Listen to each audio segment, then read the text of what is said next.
안녕하세요. 비블리아의 이익상입니다. 네, 김영석입니다. 안녕하세요. 임미영입니다. 아, 반갑습니다. 오래간만에 다시 뵙게 되네요. 네, 너무 감사합니다. 오랜만에 초대해 주셨어요. 아, 예. 저희가 이제 100회를 지난번에 루키로 100회를 했고, 이제 100회 특집으로 해서 이번 시간부터 시작을 해가지고, 사실 이게 몇 회까지 갈지 잘 모르겠어요. 우리 이야기 보따리가 터지면 이게 브레이크가 안 잡히는지라 몇 번까지 갈지 모르겠지만, 이제 성경에 관해서, 특별히 성경 사본에 관한 이야기를 사무엘서 들어가기 전에 한번 하려고 준비를 했었어요. 왜냐하면 사무엘서를 하다 보면 이게 septuagin트 70인역 성경이 이야기가 나올 수밖에 없어요. 왜냐하면 사무엘서 70인역 성경과 마소라 사본이 약간 차이가 있기 때문에. 그런데 그런 전문적인 이야기를 하다 보면 우리 비블리아의 독자층이 이제 다 떨어져 나갑니다. 그래서 그런 얘기 할 수 없으니 이런 이야기는 이제 인트로덕션에서 우리 70인역 성경이 과연 무엇이냐, 마소라 사본은 무엇이냐, 맨날 쿰난 사본, 쿰난 두루마리, 정식 명칭도 모르고 유대 광야에서 발견된 이런 두루마리들이 뭔지에 대해서는 사실 몰라요. 다 이야기만 많이 들어봤지. 그래서 거기에는 어떤 것들이 나오고 그 쿰난 사본이 가지고 있는 의미가 무엇이냐, 이런 거는 또 직접 쿰난 사본을 손으로 만져보신 또 임미영 박사님이 필요하지 않겠습니까? 예. 손으로 만져봤다고요? 당연하죠. 네. 아니, 진본을? 네. 이야, 아니, 이스라엘 박물관에 수장고에 있는 수장고에. 큐레이터인데. 이스라엘 고고학 박물관에? 그리고 저는 큐레이터였다. 쿰난에서 발굴도 했어요. 그렇지. 야, 기가 막힌 분이다. 그러니까 이렇게 아니, 야, 제가 이런 사람을 알고 있는 사람입니다. 그걸 손으로 만졌단 말이야. 그렇지. 야, 우리 이런 사진으로만 보고 있는. 그래서 그런 것도 이제 저희가 알아보고, 그리고 여러분들은 잘 모르실 사마리아 오경, 사마리아 사람들이 읽는 사마리아 오경이라는 거, 그리고 또 알레포 사본, 레닌그라드 사본, 수업 시간에 이야기로만 들어보셨을 텐데, 우리 이런 것들이 과연 무엇이냐, 이거에 대해서 우리가 이제 시리즈로 한번 알아보려고 합니다. 그래서 마음 같아서 맨 처음에 임미영 박사님이랑 이야기할 때 2타임으로 나눠서 3개씩 하면 되지 않을까, 이렇게 생각을 했는데 안 될 것 같아요. 예, 그래서 일단 재미는 있는 겁니까? 엄청나게 재밌을 것 같아요. 재밌어요? 이게 일단 내가 말수가 적어진다. 이게 재미없는 거예요. 그렇지. 그런데 생각해보면 우리가 모르는 거를 이야기하면 재미가 없는데 아는 거를 이야기하고 실제적인 경험들을 이야기하고 또 사본과 오늘날에 우리가 읽는 성경을 서로 또 비교해보면서 읽어보고 이러면 정말 재밌어요. 네. 생각보다 많이 들어본 얘기일 거예요. 왜냐면 예. 수업 시간에 교수님들이 아무렇지도 않게 얘기를 하세요. 70인역이니 사회사본이. 근데 그거에 대한 설명은 한마디도 안 해주고 그냥 넘어가요.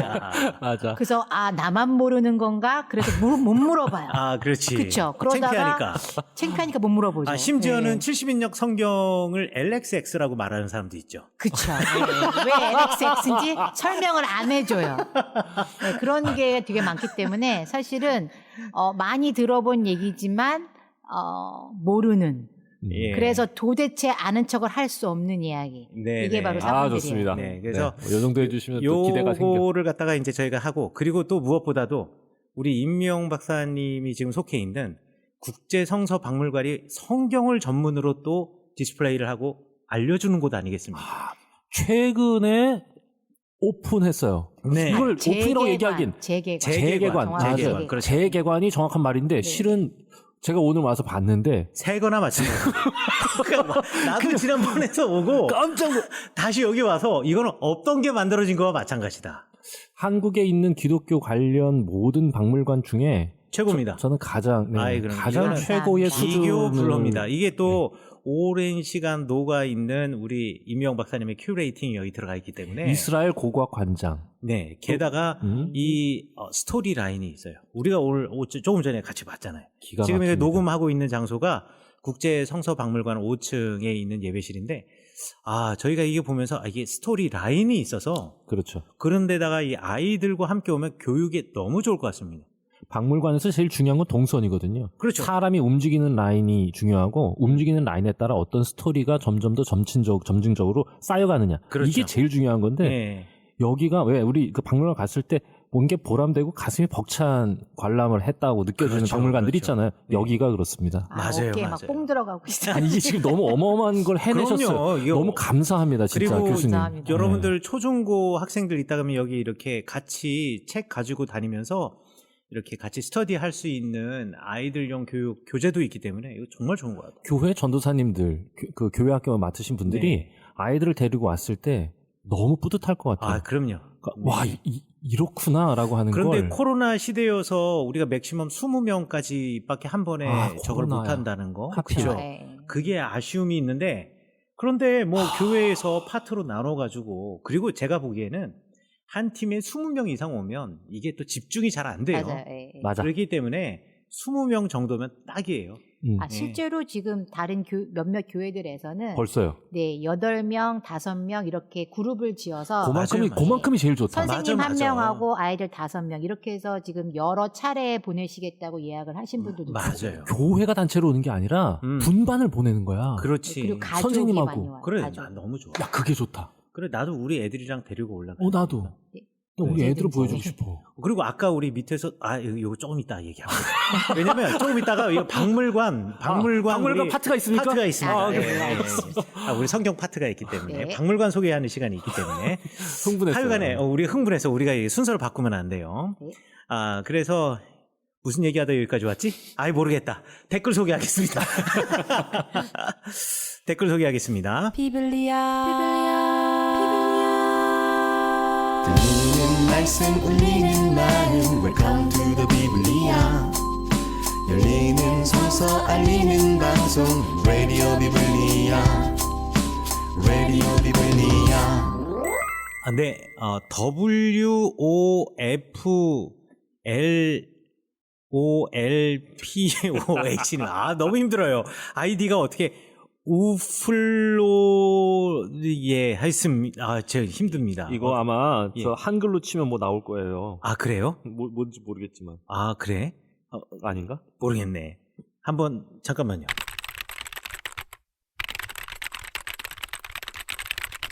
아니야? 아니요. 이거 뭐지? 야, 제가 지금 한글로 쳐봤는데 아니에요. 이거 모르겠어요. 야, 지금 어떤 아이디인지 너무 궁금해지는데 질문해 주셨습니다. 열조에게 돌아갔다라는 표현에 대한 질문입니다. 열조에게로 돌아갔다라는 것이 집안의 가족 묘실에 장사된 것으로 설명하신 기억이 있습니다. 그렇다면 아브라함이 열조에게 간 것은 데라의 묘실에 들어간 걸까요? 또한 이스마엘이 열조에게로 돌아간 것은 아브라함의 막벨라 굴에 장사된 것일까요? 열조에게로 돌아갔다라는 표현이 아브라함과 이스마엘의 경우에는 모순된 것 같아서 질문드립니다. 설명 부탁드립니다. 감사합니다. 라고 질문해 주셨습니다. 너무 감사합니다. 그러니까 가족 묘의 방식이 열조에게로 돌아갔다라는 어떤 표현의 모티브가 된다라고 우리 방송에서 설명드렸고 그 모티브가 되어서 누군가의 죽음을 설명할 때 그리고 그 죽음을 설명할 때 열조에게로 돌아갔다라는 표현이 이스라엘 사회에서 관용어구가 되었다라고 이해하시면 될 것 같아요. 정말 누구의 뼈가 정말 그 사람의 가족 묘실에 다 들어갔나? 그러면 정확하게 말해서 막벨라에는 아브라함이 있죠. 그 다음에 아브라함의 아들 이삭이 있죠. 그리고 이삭의 아들 야곱 있죠. 근데 요셉은 없어요. 요셉은 세겜에 묻혔거든요. 그러면 세겜은 열조에게 돌아간 게 아니라 그냥 죽은 건가요? 이런 식으로 질문하실 수가 있는데 그게 아니라 이런 가족 묘라고 하는 어떤 전통과 매장의 방식이 열조에게로 돌아갔다라고 하는 관용 오구가 만들어지는데 역할을 하였다라는 표현이고 열조에게로 돌아갔다라는 표현 자체가 어찌 보면은 행복한 죽음, 축복받은 죽음이라 생각할 수도 있다라는 것을 말씀드리는 거고요. 열조에게로 돌아가지 못한, 그러니까 제대로 된 매장을 하지 못한 사람들이 저주받은 죽음의 상징이 되었다라고 제가 설명했던 것으로 기억해요. 그래서 이세벨 같은 경우에 죽은 다음에 개가 핥거나 내지는 새들이 와서 쪼아 먹거나 이렇게 되면 뼈를 상실하거나 내지는 신체의 죽은 시체의 어느 부분이 이렇게 훼손되거나 이런 것들은 저주받은 죽음이다라고 제가 설명했던 기억이, 제가 여기서 설명했는지는 모르겠지만 그런 기억이 있는데 그런 의미에서 열조로 돌아갔다라는 표현은 이제 관용어구라고 생각을 하시면 되겠고요. 지금 말씀하신 것처럼 아브라함이 열조에게로 돌아갔다라고 할 때 그럼 아브라함이 데라의 묘실로 들어간 것을 이야기하느냐 뭐 이런 것은 아니다라고 좀 이해해 주시면 감사하겠습니다. 행복한 죽음이었다. 뭐 이런 예, 의미죠? 그리고 소천하셨다. 그렇죠. 소천하셨다. 네, 이런 네. 느낌. 수미연님 안녕하세요. 왕의 귀환 찍으면 트롤로지가 끝나는 건데 우리 김영성 목사님 오면서 왕의 귀환이라고 했는데 쓸데없는 표현을 해가지고 이런 우리를 믿습니까? 예? 근데 그 뒤에 말이 전 너무 좋아요. 탕목의 귀환으로 해주시면 안 되나요? 뭐요? 탕목의 기원이요? 예. 잃어버린 목사 탕자 탕목의 귀환으로 해주시면 좋습니다. 요거 아이고. 마음에 들어요. 예. 요거 마음에 들어요. 자, 내용에 대한 궁금증은 아니고 며칠 전 새로운 사회 문서가 발견되었다고 들었습니다. 이거 2주 전인가요? 그렇죠? 네네, 맞습니다. 제가 하하레츠에서 그 기사 딱 뜨자마자 어디서 뜬 거지? 해서 제가 그 장소를 제가 찾아봤어요. 근데 그 쿰란 지역은 아니고 네. 거기서 좀 떨어져 조금 있더라고요. 떨어져 있죠. 네. 조금 예. 더 예루살렘 쪽에 가까운. 네네네. 네. 그래서 대부분의 경우 이제 쿰란 사본, 뭐 사해 사본 이렇게 부르지만 이제 그 주변에 있는 유대 광야에서 발견된 사본들이다라고 해가지고 주디안 데저트에서 발견된 유대 광야에서 발견된 스크롤 해서 DJD. 쿰란에서만 발견된 게 아니고 아주 다양한 데서 발견됐나 그럼요. 봐. 쿰란 우리가 주변에 잘못 있는. 알고 있는 게 성경만 발견된 게 아니고요. 그렇죠. 유대인들에 관련된 그런 문서들이 되게 많이 발견되거든요. 그 고대의 문서들이요. 그렇죠. 그것들도 전부 다 잘못 알려져가지고 쿰란 사본, 사해 사본 이렇게 쓰시는 분들이 계시는데 그거는 네네. 사실은 유대인들에 관련된 사본으로 얘기를 해야 돼요. 조금 다른. 그 지역 자체가 잘 썩지 않고 보존이 그렇죠. 잘 되는 환경인가 봐요. 그렇죠. 건조한 지역이. 건조하다 보니까. 네. 우리 요거는 이제 쿰란 할 때 우리가 또 자세하게 네네네. 다루게 될 테니까 여러분들 귀 쫑긋 하시기 바라야 될 거. 하필 또 오늘 완전 전문가이신 임 박사님이 계세요. 그렇죠. 네, 그렇죠. 예. 사해 사본 발견됐다고 저도 문자를 어마어마하게 받았어요. 아니 네네. 이게 만약에 안 계셨으면 그분 임 박사님한테 전화를 했어야 될 상황인데 눈앞에 계십니다 지금. 예. 저도 하하레츠에서 그 신문 기사를 읽고 야 이거 도대체 이제도 아직까지도 발견될 수 있는 두루마리들이 있다라는 거에 대해서 너무 흥분을 했어요. 맞아요. 예, 네. 이미 클로징 되었다라고 생각을 해가지고 왜 우리 완판 나왔을 때 네. 야 드디어 이제 우리가 끝났구나. 발견된 사본이 전부 다 퍼블리싱이 되었다라고 했는데 아니구나. 아직까지도 있구나. 라는 이게 것을. 아직까지도 무슨 발견 안 된 것도 있지만 발굴이 안 된 것도 있지만 누군가의 서랍장에 있는 것들도 많이 있어요. 그렇겠죠. 네, 엄청 많습니다. 그렇겠죠. 네, 그래서 아직도 출판 안 된 거, 아직도 밝혀지지 않은 사본들이 어마어마하게 많다는 사실. 네. 그래서 우리 수미원님께서 말씀하시기를 만약 이런 새로운 문서들이 발견될 때 우리가 가진 정경의 새로운 장이나 절이 등장했고 그것이 가장 오래된 사본으로 밝혀진다면 성경책에 추가될 수도 있을까요? 라고 질문해 주셨는데 안 됩니다. 네, 안 됩니다. 안 되는 이유는 우리가 정경이라고 이미 약속을 하고 결정 지어 놓았기 때문에 그 이외의 것은 밑에 뭐라 그러죠? 풋노트라고 해야 되나요? 아파라투스로 이런 내용이 있어요라고 첨가는 하지만 성경책에 절대 추가되지 않습니다. 그리고 새로운 장이나 등장했고 오래된 사본으로 밝혀진다면 이라고 이야기하는데 사본이 오래된 것과 그 내용이 권위를 가지고 있는 것은 또 전혀 다른 이야기입니다. 오래되었다고 해서 다 맞는 것도 아니고 오래되었다고 해서 그 이야기가 정통적인 이야기를 담고 있다라고 말할 수가 없습니다. 오래된 걸로 따지면 그 우리 사마리아 5경 읽어야 돼요. 그러면 사마리아 5경의 스크롤이 마소라 텍스트보다 더 오래됐다라고 이야기를 해요. 근데 우린 그렇게 말하지는 않거든요.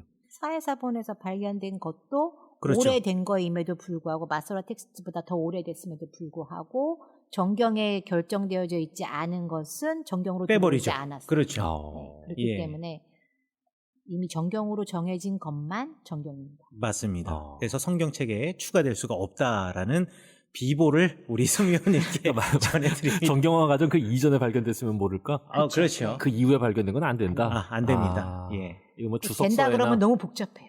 그럼요. 그렇지, 그럼 그렇지. 계속 성경책 고쳐 쓰게요. 그럼 맞아. 그리고 자기가 발견한 거 집어넣으려고 계속 싸우고 있을걸요. 이러면 하나님의 말씀의 은혜가 되지 않겠죠. 다행히도 아직까지는 새로운 게 발견된 게 없어요. 예. 네, 심지어 이번에 감사하네요. 발견된 것도 감사하게도 감사하게도. 예.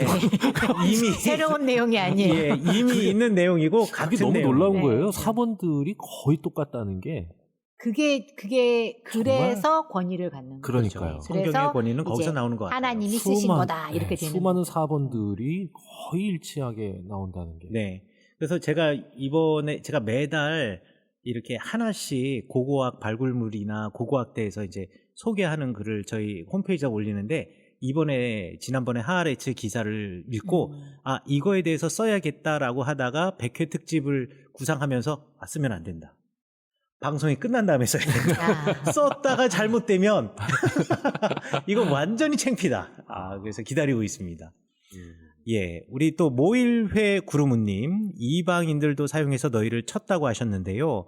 그래서 그들도 하나님이 쓰시는 그들도 하나님의 백성이라고요. 그래서 하나님이 전 세계에 하나님이 되신 것이라고요. 여호수아서 23장 13절과 사사기 2장 3절을 이용해서 하나님이 그들을 사용해서 너희에게 올무가 되게 하신다고 하신 말씀을 인용해서요. 하나님도 저들을 사용하시니 그들도 하나님의 백성이 된다고 이해해도 되나요? 그리고 하나님이 이스라엘뿐만 아니라 전 세계에 하나님이 되신다는 게 구약에 나와 있기에 예수님 또한 저희에게 모든 백성에게 나아가라고 하신 것은 아닐까요? 예수님은 구약을 성취하셨으니까요 라고 써주셨습니다. 네, 하나님이 모든 온 인류의 하나님이 된다라는 것, 이것이 우리 성경에 나와 있는 주님의 마음이 아닌가 싶습니다. 그리고 성경에서 누군가 이방인을 써서 이스라엘 백성들을 치고 이런 사건에 있어서 이방인들을 도구로만 사용했다라고 우리가 이해하는 것이 아니라 이와 같이 하나님께서는 이방인에게도 하나님이 되시고 이방인도 하나님이 사용하실 수 있는 하나님의 이제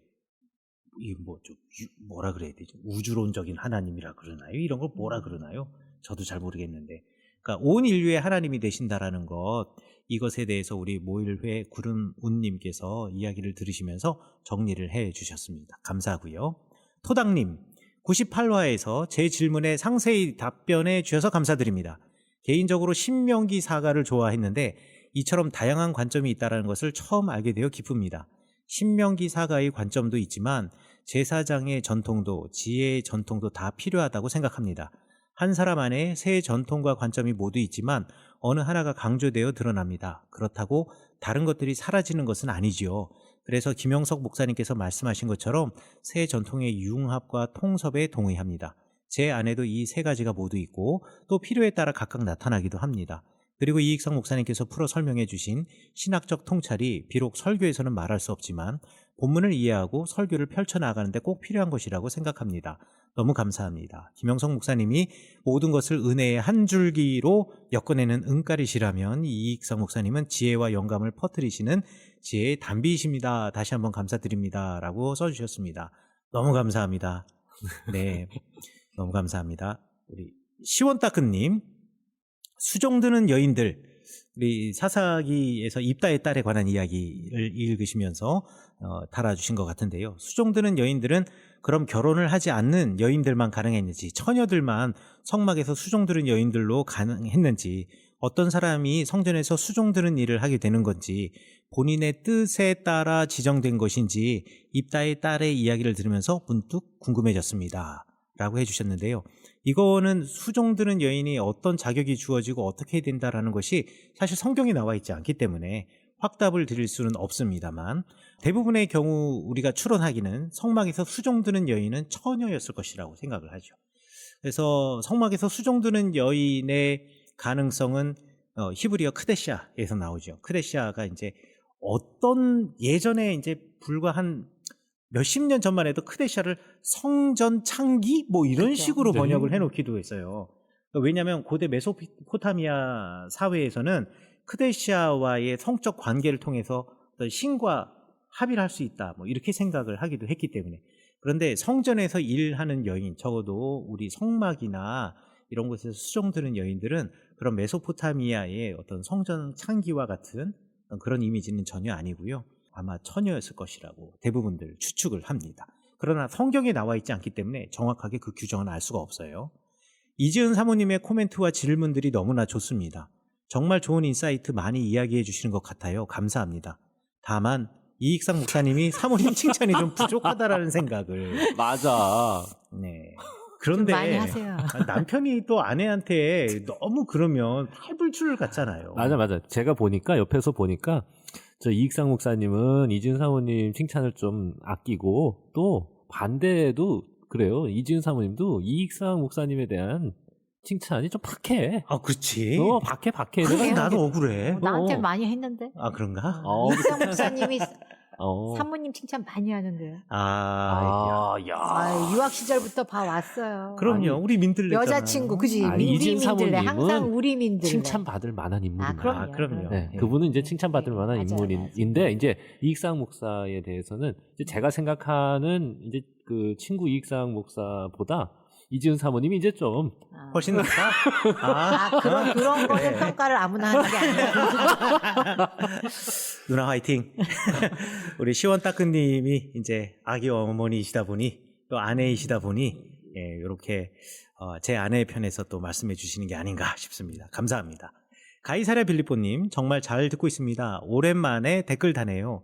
철원에서 은혜로운 사역 잘 감당하시고 앞으로도 좋은 방송 계속 부탁드립니다. 항상 좋은 지식과 은혜를 공유해 주셔서 감사합니다. 응원합니다. 이지은 사모님도 정말 최고이십니다. 그런데 민수기와 신명기는 건너뛰나요? 라고 질문해 주셨습니다. 예, 민수기하고 신명기는 저희가 이제 건너뛰고 갔는데요. 건너뛰고 간 이유가 일단은 어려워요. 여러분들에게 어떻게 하면 좀 쉽게 설명을 해드려야 되는데 어떻게 하면 쉽게 설명을 해드릴지 아직 제가 솔직하게 감이 안 잡힙니다. 민수기 이야기나 뭐 신명기 이야기가 그러면 어렵냐?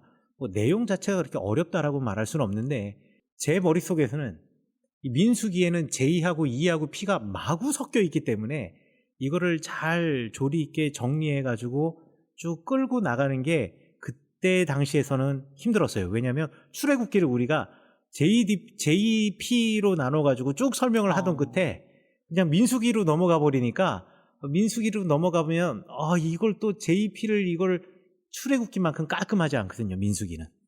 그래서 제가 건너뛰었습니다. 그리고 신명기도 건너뛰었고요. 그렇지만 언젠가는 다시 돌아가가지고 우리 민수기하고 신명기도 해보도록 하겠습니다.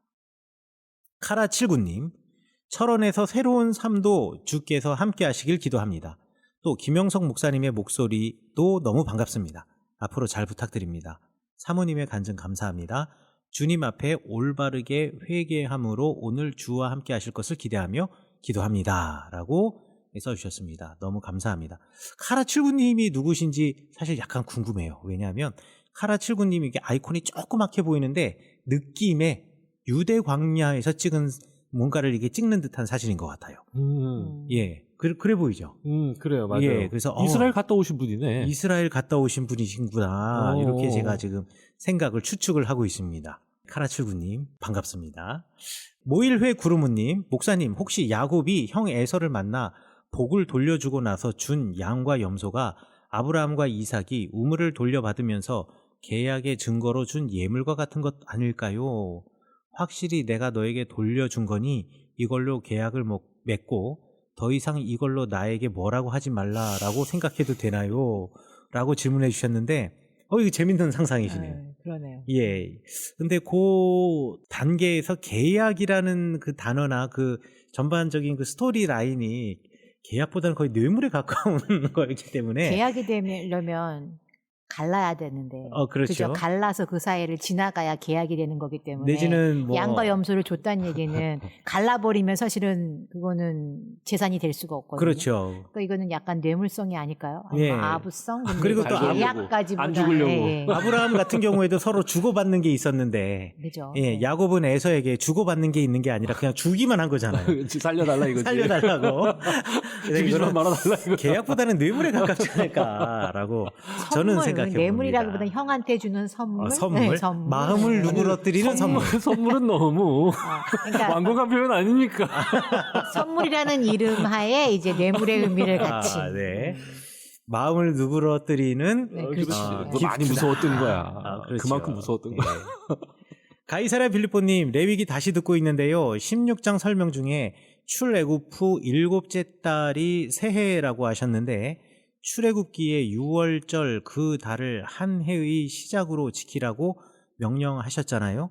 성경의 달, 날, 절기는 많이 헷갈리네요. 설명 좀 부탁드려요 라고 말씀드렸는데 네, 그렇습니다. 성경 안에는 달력이 정말 많이 나와요. 정말 많이 나오고 또 고고학적으로도 발굴해보면 계절의 달력도 나오고요. 그렇죠. 그래서 무엇을 기준으로 달력을 만드느냐에 따라서 조금씩 다른데 6월절을 기준으로 해서 첫째 달로 삼는 달력, 그 달력을 기준으로 7째 달 첫날이 새해가 되고요. 그 다음에 10번째 날이 속죄일이 되고요. 그리고 15번째 날이 장막절이 되는 겁니다. 새해가 잘못 알고 계신 게 이제 새해니까 1월이잖아.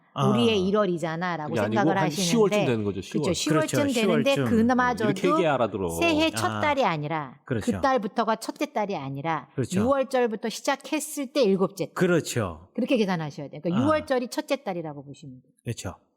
6월절이 헷갈리죠. 첫째 달이고 그 뭔 말이에요, 그게? 아니, 이게 6월절부터 시작해서 7째 달이 첫째 달이라며. 그러니까 잘 그러니까 보세요. 6월절이 첫째 달. 이게 뭐야, 아니, 이게? 아니, 이게 아니, 말이야, 방구야? 아니 그래? 내가 지금 다시 얘기할게요. 자, 첫 번째. 성경에는 새해라는 말이 나오지 않습니다. 새해라는 게 없다. 예, 없어요. 성경엔 새해 없어요. 좋아요. 네. 성경엔 새해가 없고 그 날은 나팔을 부는 날이라 그래서 나팔절이라고도 말하기도 한다. 그러나 그날이 새해라고 성경에서 말하고 있지는 않다. 그러나 후대에 그때를 새해로 삼는다. 그런데 새해로 삼는 그 날이 6월절, 우리 율법에 6월절 이 날을 첫째 달로 삼을지니라라고 얘기했기 때문에 하나님의 말씀을 우리가 바꿀 수는 없잖아요. 그러니까 그 날을 기준으로 해서 7번째 달이다. 그때 나팔을 분다. 그렇죠. 왜 하필 그때 나팔을 불어요? 6월절에 불면 되지. 하나님한테 물어보세요. 그걸 왜 나한테 그래요? 근데 그게 아, 정리가 이스라엘의 됐습니다. 어떤 그러니까 이스라엘의 어떤 기후 이런 걸로 따진다면 네. 농사력으로 이스라엘의 따진다면 농사력이죠. 농사력으로 따진다면 이스라엘은 이른비가 와야 이제 농사를 시작을 하게 되는 건데 사실 이른비가 와야 과일 농사를 시작하게 되는 건데 이제 과일 농사가 끝나게 되는 건데 예. 그걸로 계산을 해 봤을 때 그 바로 전에 이 새해 첫날을 지내야 얘네들이 이 농사력이 맞아요. 그러니까 이제 우리식으로 얘기하면 3월에 보통 이제 모를 심는다든가 이런 게 되는 것처럼 그러니까 요게 앞에 한두 달 정도 있어야 새해가 시작하는 느낌이 되는 거죠. 그래서 아마 나팔절을 새해 첫날로 보낸 게 아닐까. 나중에 예, 후대에. 그래서 지난번에도 설명한 것처럼 달력이 농사력과 종교력이 있는데 농사력으로 했을 때에는 7월달이 새해, 그리고 그다음에 종교력으로 했을 때는 6월절이 첫째 달 이렇게 되고 성경 안에는 거기다 플러스 이제 바빌론 달력도 들어가 있고요. 그다음에 달력이 제가 그때 조사해 보니까 5가지 이상 되는 달력들이 거의 막 믹스가 돼 있더라고요. 그러니까 우리가 어떤 달력, 무슨 달력을 기준으로 하느냐, 또 무엇을 기준으로 또 부르느냐에 따라서 매우 복잡하다. 그냥 그렇게 이해하시면 될 것 같고요. 복잡하다. 그래, 좀 후련한 해법을 주셔야 될 것 같은데. 후련한 해법은 그냥 6월절을 기준으로 첫째 달, 둘째 달, 셋째 날 하는 게 가장 편한 방식이고요. 저도 그렇게 해요. 어디 가가지고 뭐 엘룰월, 뭐 티슈레의 월, 뭐 시반월 이렇게 얘기하면 누가 알아들어? 그래 누가 아무도 알아들어요. 그러니까 6월절을 기준으로 해서 거기를 첫째 달, 그 다음에 둘째, 셋째, 넷째 이렇게 간다라고 생각하시면 될 것 같아요. 네. 그리고 이제 그런 표현들이 나왔을 때는 빨리 주석서를 살펴보시라. 아, 예. 그리고 저희 홈페이지에 보시면은 제가 달력 그림 그려놨으니까. 그거 보고 참고하셔라. 그거 보시고 참고하시면 오늘날의 달력으로 몇 월 달 정도 된다라는 것도 확인해 보실 수가 있고요. 그 다음에 그때 어떤 것을 하느냐 이런 거 궁금하시면은 이게 또 국제성서박물관 오시면은 교육용 프로그램으로 더 잘 돼 있습니다. 저희 박물관에 지금 현재 특별 전시회가 여호와의 절기들이니라. 그래서 네. 절기표를 아예 벽에다 붙여놨거든요. 너무 좋네요. 그걸 스티커로 판매도 하고 있어요. 그래서 네네. 아예 들고 가시면 각 절기가 몇 월에 속하는 것까지 다 표가 있어요. 네. 그 표 가져가셔서 보시면 돼요. 아니 우리 여기 박물관에 있다는 겁니까 네네네. 지금? 지금 있습니다. 네. 여러분들 네, 많이 찾아주시면 감사하겠고요. 여기 보소 파 우리 집에 있어 의자로 소파로 침대로 여기 보는 편안해 여기 보러 힐링해 여기 보러 모두 행복해 여기 보 요기보 모일회 구름님 짬짬이로 계속 이제 광고하시네요. 오랜만에 모이신 그리고 사모님 세 분께 질문이 있습니다. 하나님의 얼굴을 뵙는다라는 것은 어떤 걸까요? 이거 신학적인 질문이시네요. 구약의 하나님은 직접 얼굴을 보면 사람은 죽으니까 뒷모습 또는 계시다는 능력을 보여주셨는데 그럼 예수님이 계신 지금은 어떤 의미일까요? 저는 예전에 청년회 때 선교를 3번 정도 갔었는데 정말 좋은 때였는데 그때 만났던 예수님에 관한 이야기를 아주 길게 써주셨습니다. 이렇게 써주시고요. 그렇다면 그때 내가 기도하면서 기도 가운데 전율 가운데 본 하나님, 내가 하나님의 얼굴을 본 것이라고 말할 수 있을까요? 라고 질문해 주셨습니다. 저도 다른 성도님들과 마찬가지로 하나님 예수님을 만난 거고 만나고 싶은 한 사람으로서 어떤 게 하나님의 얼굴을 뵈는 건지가 궁금합니다. 구약에서 하나님은 환상 중에 또는 불기둥과 구름기둥 또는 이집트의 10가지 재앙 중에 하나님이 계시다라는 것을 증명하셨는데 현재 저희가 살아가는 세상, 포스트 모더니즘 과학이 발전한 세상에서 하나님은 무엇으로 그분이 계신 것을 증명하실까요? 하나님의 얼굴을 배워야 하나님의 얼굴을 구해야 한다라는 교회의 설교를 들으며 어떤 것이 뵙는 것인지 구한다는 게 어떤 것인지 생각하며 적어봅니다. 목사님들과 사모님은 어떻게 생각하시나요? 그리고 여러분들은 다른 분들은 어떻게 생각하시는지요? 라고 하면서 아주 묵직한 질문을 해주셨습니다. 묵직한 질문이죠. 네. 어떻게 대답하시겠어요? 아니 그건 목사님이 하셔야지. 이거 내 담당이 아니잖아. 당신은 목사니까 이런 식으로 이런 식으로 아니, 공을 던지나? 우리 팀에서 은혜 담당인데. 빨리 은혜를 주세요. 야, 이거는 아니, 저는 이분이 예. 하나님의 얼굴을 배웠다라고 생각을 합니다. 이게 왜 그러냐? 이게 예, 저도 근거가 더 중요하다고 동의합니다. 생각하는데 저는 이런 그 신비 체험을 하셨을 때, 그러니까 하나님의 얼굴을 뵙는다. 이거는 나보다 더 크시고 위대하시고 높으신 존재가 있다는 걸 인식하는 순간 아니겠습니까? 저는 모든 인간이 자기보다 더 큰 존재가 있다는 거. 내 위에 누군가가 내가 고개 숙여야 할 누군가가 있다는 걸 인식하는 순간이 하나님을 마주하는 순간이라고 생각해요. 그러니까 그것에 대한 문학적 표현이 성경에서는 환상으로도 표현되고 불기둥, 구름기둥이라고도 표현되고 여러 가지 그런 문학적 표현들로 구사되고 있는 거니까 저는 이분이 경험하셨던 그 신비한 체험도 그 순간에 이분께서 하나님의 임재, 다시 말하면 나보다 크신 분에 대한 인식 앞에 확실히 자신이 겸손해지셨다면 그 사건 이후로 이분은 하나님의 얼굴을 배운 거죠. 이렇게 설명해 드릴 수 있지 않겠나. 그리고 저도 그 동의합니다. 경험들은 각각 다 다른 거죠. 모든 네. 사람들에게. 어떤 이에게는 이렇게, 어떤 이에게는 저렇게. 예. 예, 완전 동의합니다. 이거보다 더 깔끔한 설명은 없는 것 같고요. 성경적으로도 설명을 하자면 하나님의 얼굴을 뵙는다. 하나님 앞에 서는 거잖아요. 우리 그렇죠. 10계명에 보면 뭐라고 되어 있냐면 내 앞에 다른 신을 두지 말라 라는 말을 쓰잖아요. 내 면전에 다른 신을 두지 말라. 로 이히유 엘로힘 아헤림, 로 이히에라고 써있구나. 로 이히에 엘로힘 아헤림. 또 여기서 또 이렇게 또 히브리어가 막 나오네. 히브리어 또 막 또 역시. 거기 보면서 내 앞에라는 말이 뭐냐면요. 알프네 아도나이라고 써있어요. 그쵸. 알프네 아도나이. 내 얼굴 얼굴 면전 앞에. 음. 그러니까 내가 하나님의 백성 앞에 서 있다라고 한다면, 내가 하나님의 백성이라고 한다면 내가 이미 하나님의 얼굴 앞에 서 있는 거예요. 아멘입니다. 그리고 내가 네. 주님의 얼굴을 뵙고 있는 거고요. 그러니까 하나님을 인정하느냐 안 하느냐 아닙니까? 그렇죠. 이게? 예. 예. 하나님의 얼굴 앞에 선다는 건 너 네. 하나님을 인정하고 네. 사느냐. 어떤 사람들은 그런 얘기를 하거든요. 근데 얼굴을 본 건 아니지 않냐. 하나님의 형상이 없기 때문에. 형이하학적인 사람들이네. 그 이제 아니, 문학적인 표현인데. 근데 왜 되게 이렇게 중요한 게 상상력이 왜냐면 당시에 고대 신들은 전부 다 신상들이 있었는데요. 그 신상이 사람 모습이에요. 사람 모습에 각 신을 상징하는 동물들이 밑에 있고 그쵸. 그 위에 사람이 서 있었거든요. 그렇기 네. 때문에 실제로 얼굴을 마주했어요. 그런데 하나님의 얼굴은 없거든요. 왜냐하면 신의 형상을 만들지 않았기 때문에. 근데 그야말로 하나님의 얼굴을 굳이 그런 어떤 모습을 보지 못했다 그래서 내가 하나님의 얼굴을 만난 게 아니지 않느냐, 이거는 아니라는 거죠.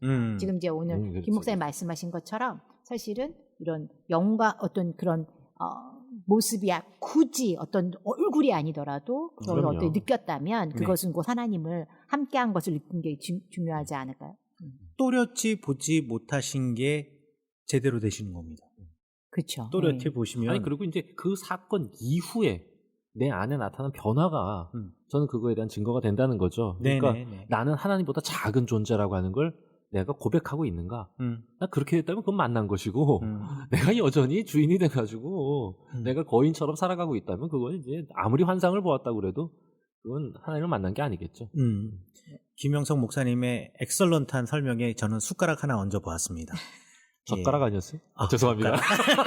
죄송 이거 지워야 돼. 이거 안 돼. 이거 안 이런 돼. 게 살려야 되는 건데. 이거 안 저는 돼. 폭발. 야. 자, 어니어니맘님, 저의 댓글에 대한 은혜로운 답변 감사합니다. 목사님 두 분 싸움을 붙여도 안 싸우시네요. 그렇지 않아도 97화를 듣고 어제부터 다시 성경으로 책을 읽기 시작했는데 김영석 목사님께서 다시 추천해 주시네요. 성경에 대한 저희 굳은 관점을 많이 새롭게 해주고 있는 책과 방송입니다. 질문할까 고민하다가 올렸는데 답을 잘 해주시니 용기 내어 한 가지 더 질문 드릴게요. 실은 작년에 신학 펀치 시즌 2화를 듣고 성경과 신앙에 대한 고민과 회의가 들었거든요. 여리고성은 진짜 무너졌나요? 우리 또 임명 박사님 오신 줄 알고. 그러니까 아. 기가 막힌 질문이야. 이야, 여리고성 정말 무너졌나요? 무너졌습니까? 자, 임명 편인데. 박사님. 야, 이거 끝까지 읽어야지. 일단은. 그래. 거기서는 고고학적인 증거로는 출애굽 당시 이미 여리고성은 폐허였다. 이것이 확실한 과학적, 역사적 증거다라고 이야기하거든요. 심지어는 최신 데이터라고. 그리고 성경과 역사적 사실이 상충할 때 어떻게 봐야 하는지를 주로 다루었어요. 그 후 비블리아를 듣게 되면서 여리고성 이야기를 기대했는데 레위기 이후 사사기로 가는 바람에 듣지 못해서 늘 한편으로 마음속에 여호수아를 하지 않았구나.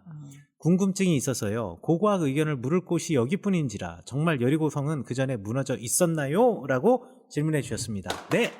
우리 여리고성이 가장 고고학적으로 문제가 많은 장소입니다. 네. 그리고 최신 데이터에 의하면 여리고성은 무너지지 않았다. 출애굽 이전에 이미 무너졌다라고 말씀하셨는데 틀렸습니다.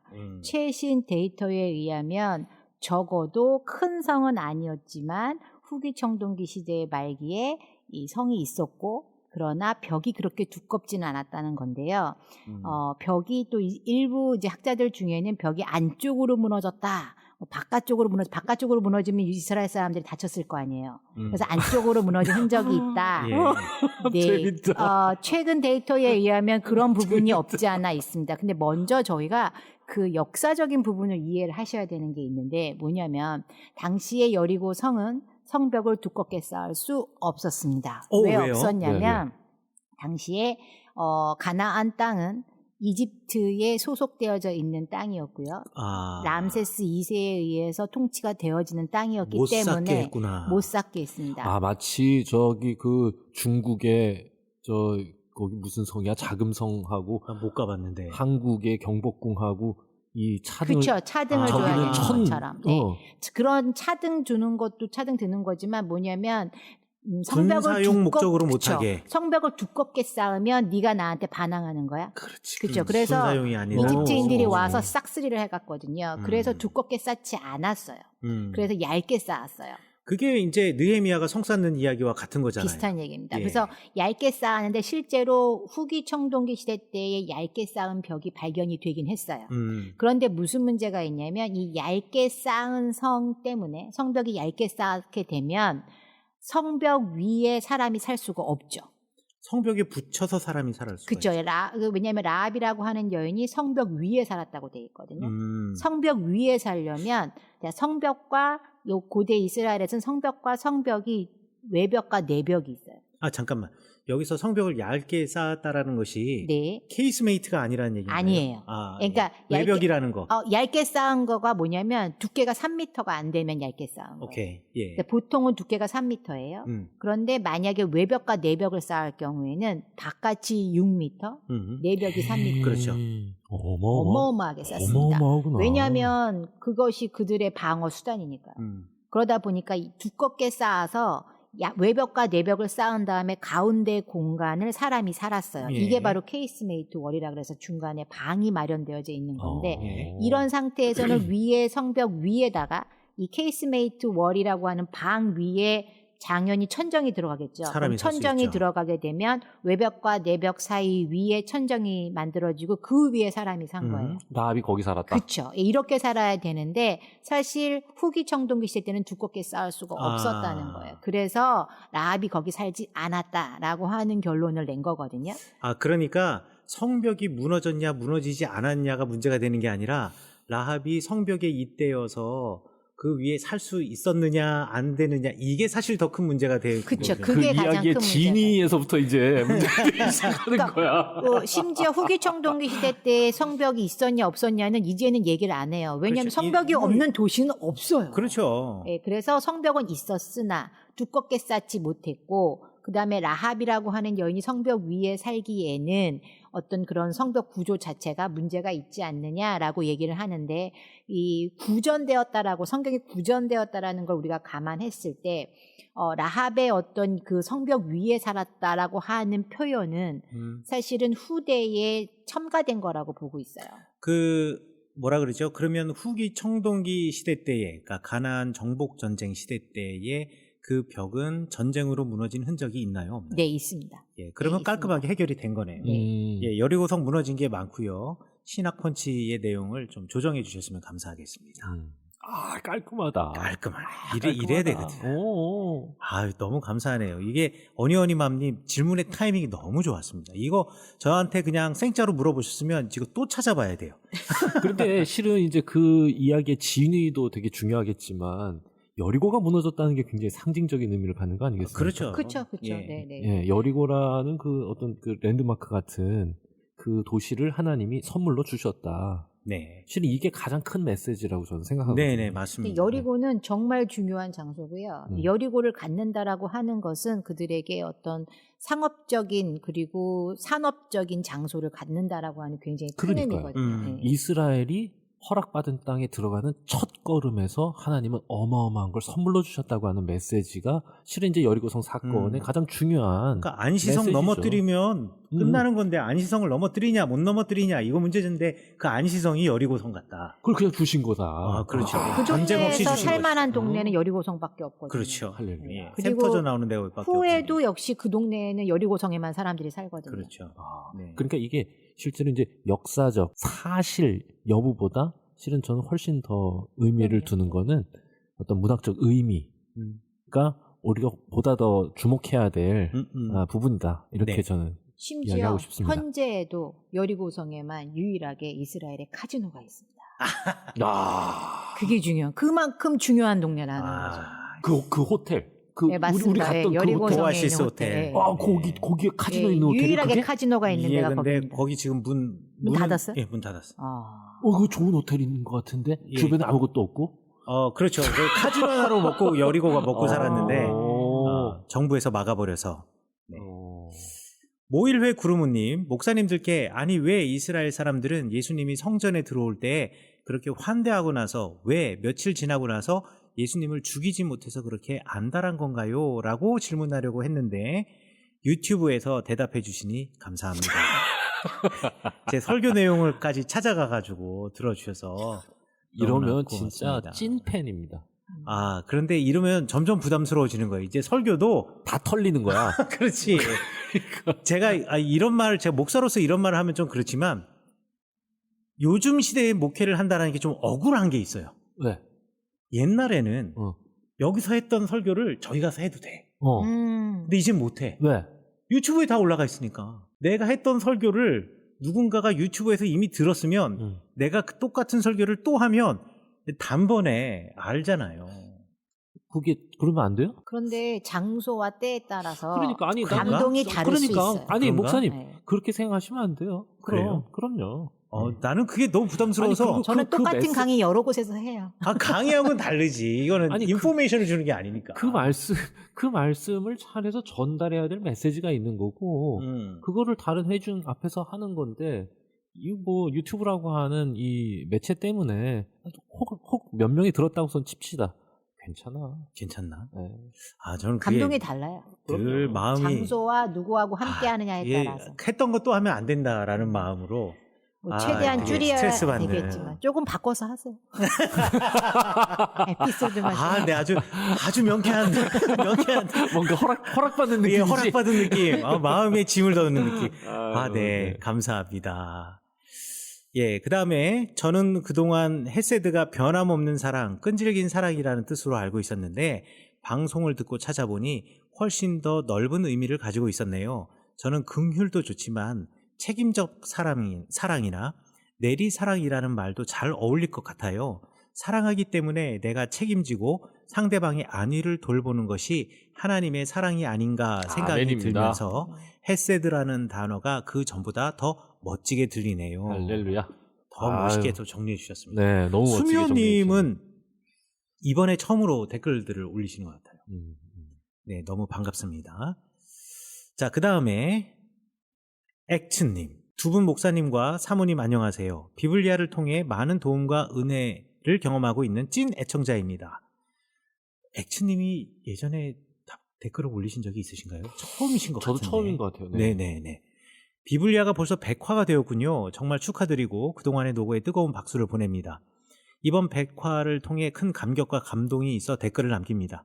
권력자들과 종교인들의 타락을 보여주며 전쟁이 나도 형제를 돕지 않고 오히려 형제를 죽이기를 서슴지 않고 사랑도 없고 하나님의 말씀이 무엇인지도 모르고 하나님 없이 자기 눈에 옳게 보이는 대로 사는 사사기를 읽을 땐 저의 모습을 같아 답답함에 숨이 막혔는데 그와는 반대로 이런 사사기와는 완전히 대조를 이루는 이방 여인 룻의 신앙 고백과 약한 사람을 돕고 자기의 것을 나누고 하나님의 말씀 고엘이 무엇인지를 정확하게 알고 행하는 보아스의 모습과 그것을 본 공동체 사람들이 에셋 하일이 무엇인지를 알고 칭송하는 것을 보며 마음속 깊은 곳에서 그래 이거야 라는 깨달음과 기쁨의 희열감이 들었습니다. 암울하고 희망이 없는 것은 이런 시대와 상황 속에서도 하나님께서 룻과 보아스와 같은 사람을 통해 일하시고 그 사회를 변화시킨다라는 것에 너무나 많은 위로와 도전을 받습니다.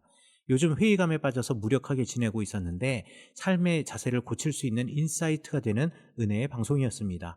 이 시대의 기포르 하일, 힘을 쓰는 용사가 아니라 마음을 쓰는 용사, 보아스와 같은 사람이 되겠습니다. 정말 감사합니다. 지난 방송이 너무 괜찮았거든요.